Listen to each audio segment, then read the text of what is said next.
কথায় কথায় ব্রাজিলিয়ান ভক্তরা এমিলিয়ানো মার্টিনেজকে ট্রল করে, বিশ্বকাপের সেই উদযাপন দেখিয়ে তাকে অশ্লীল বলে, গোলবারে উঠে ঝুলে উদযাপন করায় বানর তকমাও দেয়। সোশ্যাল মিডিয়ায় সুযোগ পেলেই তাকে নিয়ে ট্রল করে। কিন্তু আজ আপনাদেরকে এমন একটা ভিডিও দেখাবো যা দেখলে ইমি সম্পর্কে আপনার ধারণা বদলাতে বাধ্য হবে। চলুন দেখে আসি পুরো ঘটনাটা।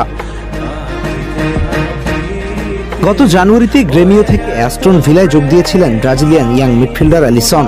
বয়স কম, ইউরোপিয়ান ফুটবলে নতুন, ক্লাবের সাথেও ঠিকভাবে মানিয়ে নেওয়ার সময় পাননি এখনো। দুর্ভাগ্যজনকভাবে ইনজুরির কারণে ইউরোপা লিগের ফাইনালে স্কোয়াডেও জায়গা হয়নি তার, অর্থাৎ মাঠে থাকার সুযোগ নেই, ম্যাচের নায়ক হওয়ার সুযোগ নেই।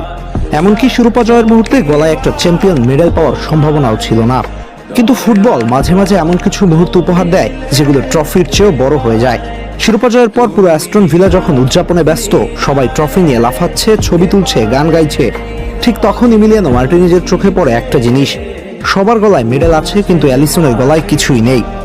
খেয়াল করুন, এই মুহূর্তে বেশিরভাগ মানুষ হয়তো নিজের উদযাপন নিয়েই ব্যস্ত থাকতো, ক্যামেরার সামনে দাঁড়াতো, ট্রফি নিয়ে ছবি তুলতো, ভক্তদের দিকে হাত নাড়তো।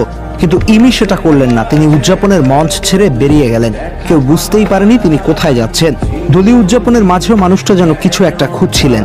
তারপর কিছুক্ষণ পর দেখা গেল হাতে একটা অতিরিক্ত মেডেল নিয়ে ধীরে ধীরে ফিরে আসছেন। কোনো নাটকীয়তা নেই, কোনো ক্যামেরা খোঁজা নেই, কোনো শো অফ নেই। অতঃপর নিজের হাতেই সেই মেডেলটা পরিয়ে দিলেন অ্যালিসনের গলায়, একজন ব্রাজিলিয়ান ছেলের গলায়, যে ছেলেটা ফাইনালের স্কোয়াডেই ছিল না, যে ছেলেটা ক্লাবে নতুন। সে হয়তো ভাবতেই পারেনি এই রাতটা তার জন্য স্মরণীয় হয়ে যাবে।